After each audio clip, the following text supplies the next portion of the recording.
All right, let's talk about CRM protocols. Woohoo! Exciting topic, isn't it?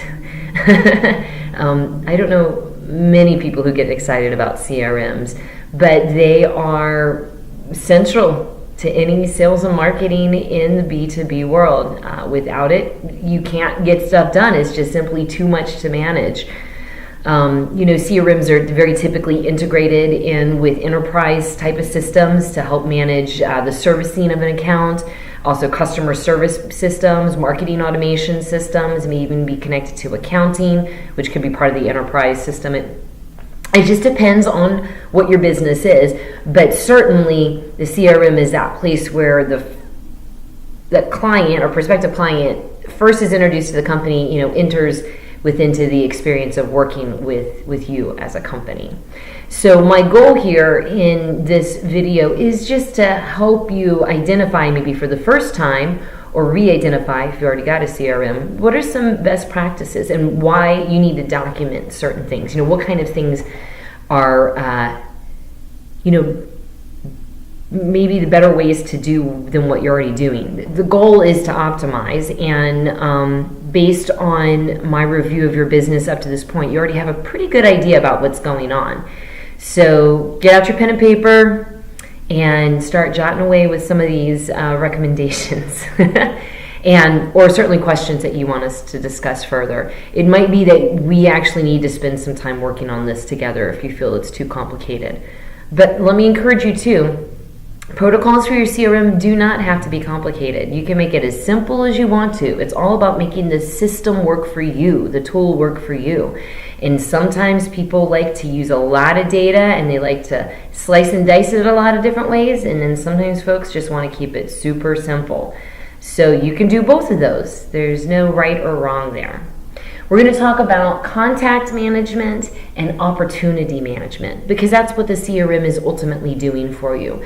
You put all the contacts that you have, customers, prospective customers, vendors, suppliers, everybody that you engage with for any reason within your business is a contact. And their information needs to be maintained appropriately if we want to leverage their information or stay in contact, all of those kind of things, or get them out of our database because they're taking up space and we don't need them anymore. Then opportunity management is all about making sure that when an opportunity to do business, to do more business, first time sales, upsells, resales, it's all about making sure that opportunity is managed successfully by the sales team. So let's just chat briefly about CRMs in general. There's a bajillion of them out there, and they all work a little differently, but then again, they all do the same thing. Some things to take into consideration about quality of CRM has a lot to do with their ability to notify you of engagement by the client. So did they open an email you sent them? Did they visit a website page? And these are really important clues for your salesperson to know and to act upon. Then secondly, there's filtering options. So as a salesperson, we don't want to just be notified when something important happens that I need to jump on top of it. I also want to be able to kind of mine through all of the different contacts that I have to find the most important ones I need to be working on now. Not just the contacts, but mine through all the most important opportunities to find the ones that I need to be working on now. And so a task management system does that, a filtering mechanism, so I can say what kind of criteria I'm working on for the type of clients that I want to, contacts that I want to find, or opportunities I want to find, so I can pop just those particular ones that fit that criteria up and I can take action. All right, so let's start off with the contact management. Okay, so obviously we have to have personal information. First name, last name should never be in the same field. We need phone number, ideally maybe mobile phone number so you can text. That's the way a lot of people communicate these days, professionally too. Of course, email address, website address. These kind of fields, just for your reference, are fields that hold very specific and unique data for that contact. There's other types of fields that you'll want to use too, like a drop-down field where you've got multiple choice, and that's more of like a descriptive form that applies to that contact. You want to leverage both of these because it helps you just sort through. You have criteria that's easier to sort through when you're looking for certain kinds of contacts.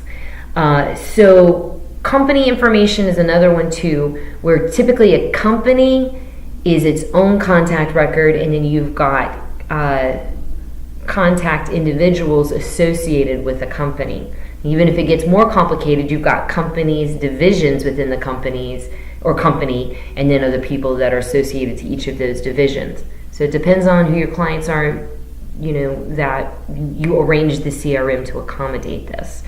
But it's important to set it up that way.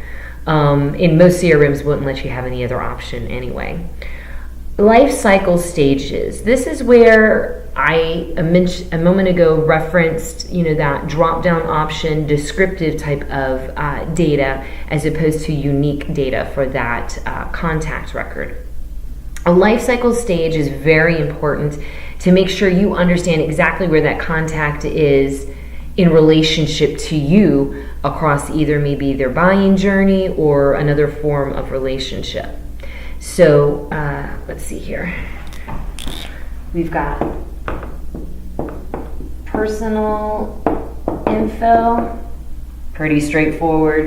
Company info, that one's pretty straightforward. Though you might want to customize this information like by industry. Maybe you want to do it by geographic region if something like zip codes don't work, to automatically do that, because that's sometimes a default mechanism that people use for geographic purposes. But anyway, the other one is life cycle. I'm going to spend a little bit more time on. So life cycle stages, you can come up with any of them that you want, but the most typical ones you're going to get is going to be like a subscriber, which is just someone who is subscribed to your blog. They're not doing much else otherwise. It might also be a lead. And leads, we don't know if it's a good lead or a bad lead. We just know it's somebody in there that we need to follow up on. And then you have qualified levels of leads. So marketing qualified leads, MQLs, and SQLs. So part of what your CRM protocol is going to do is define each of these specifically. So we've also got customer, we've got other. You could come up with any kind of life cycle descriptions that you want, but these are categories of relationship between you and that contact. And it's very important to break these down, because otherwise people get put in wrong categories and then they're not managed properly. And then, that's where the whole opportunity thing starts to dwindle. So this is really important. I think the easiest is just subscriber, lead, customer, and other. Although you might want to put sales qualified lead down, just because that lets you know that you've qualified the lead ahead of time and they are approved to go through the sales process. A marketing qualified lead typically refers to a lead that is opted in to receive marketing content from you.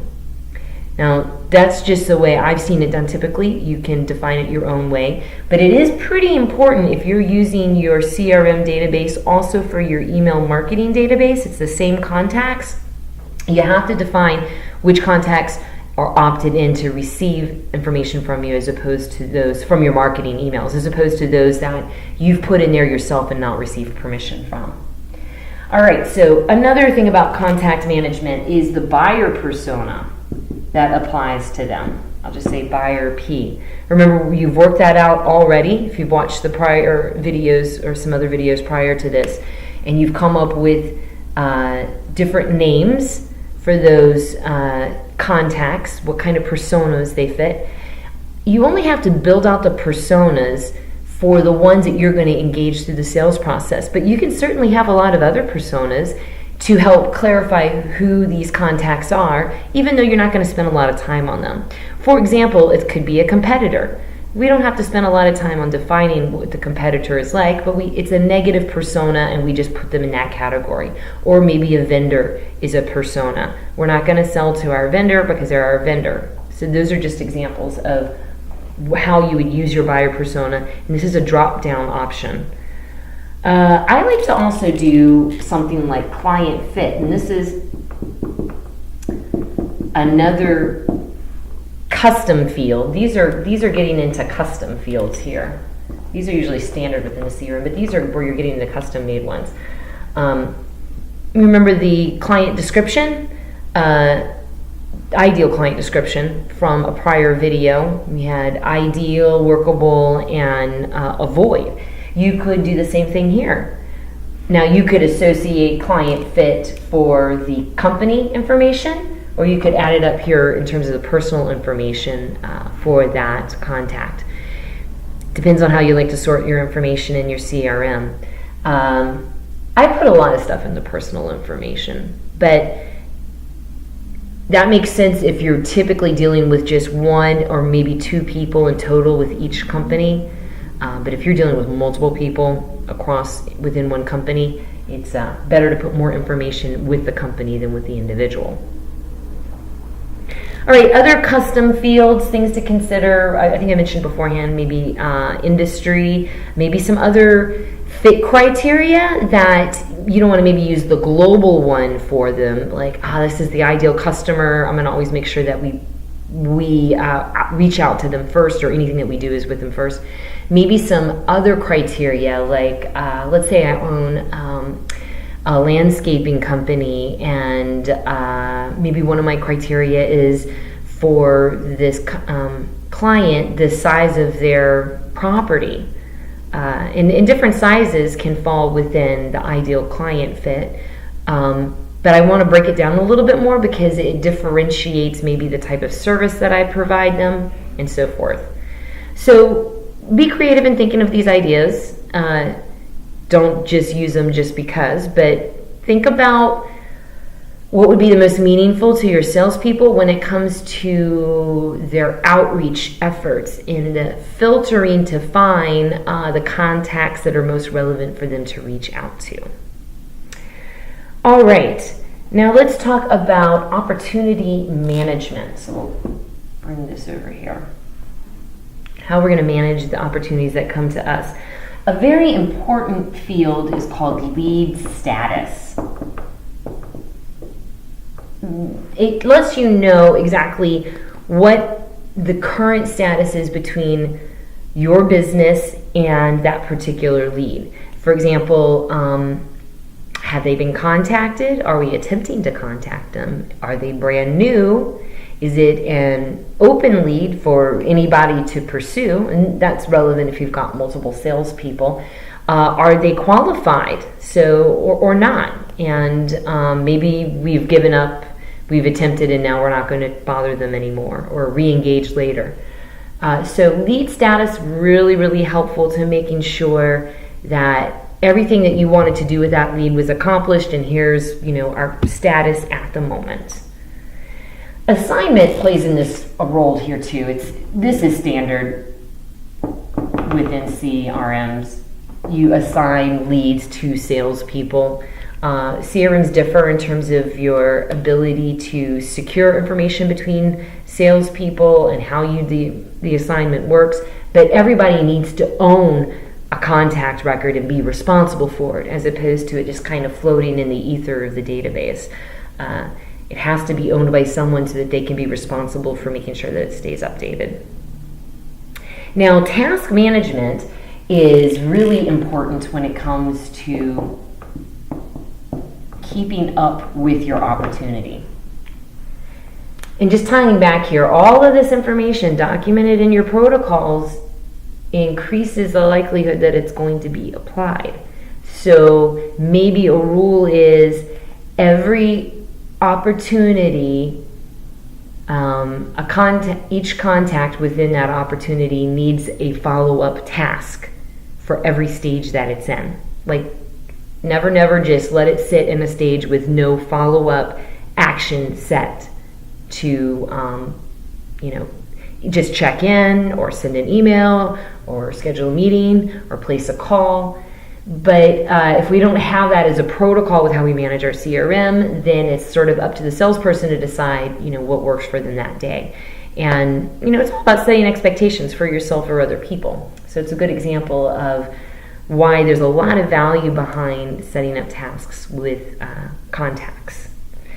There's also, of course, your entire sales funnel. Well, we just mentioned that's represented in there. A couple other things. You might have some standards with your documentation. So how do you want notes from conversations recorded in your CRM? Is it going to be necessary because maybe you've got multiple people looking over that opportunity and reading, looking at the conversation that you've been having with the contacts within that opportunity? And so the notes need to be pretty detailed. Every time you have a talk, a phone call, usually CRMs automatically record any email communication, so that really helps. But set a level of expectation for that so the gaps are filled in. And by the way, documentation, typically you're documenting it under the opportunity, which is its own existence. It's not like a contact and it's not like a company, but it kind of is. It ties all of them together. An opportunity is connected to contacts and companies, and it goes through the sales funnel. So if you're in a sales situation, you're going to document that sales process interaction with the opportunity. But if I don't have an opportunity and I'm just engaging directly with a contact for any reason, then I'm updating the contact record itself with any notes about my last conversation with them. Some CRMs record the phone call, so hey, bonus round if you can, do all that kind of stuff. The last consideration for opportunity management is collateral. Accessibility to that collateral via your CRM. They often can integrate it. It would be a place that hosts your documents that you want to share frequently with your prospects. CRMs have other little things too, like email templates. They'll have ways to quickly insert information through like a tagging process. So that's a different level of setting up your CRM, but I tell you, when you've got the collateral you want and you know where it's used in each stage and you can do it in 1 or 2 clicks and get it right out to the customer and it's fully documented, that speeds up the process so much. And it ensures that your sales team is doing the same thing consistently amongst all of the different opportunities. All right, so that is an introduction to CRM protocols, things that you might want to consider for optimizing what you are already doing. Maybe this was just an introduction in terms of the concept behind a CRM, and now you're going to go out and implement a new one for your company. But you're welcome to draft or update your current protocols, and I will be happy to take a look at it and give you some thoughts. Or if you need a more hands-on help, definitely let me know. We'll make that arrangement. All right, take care.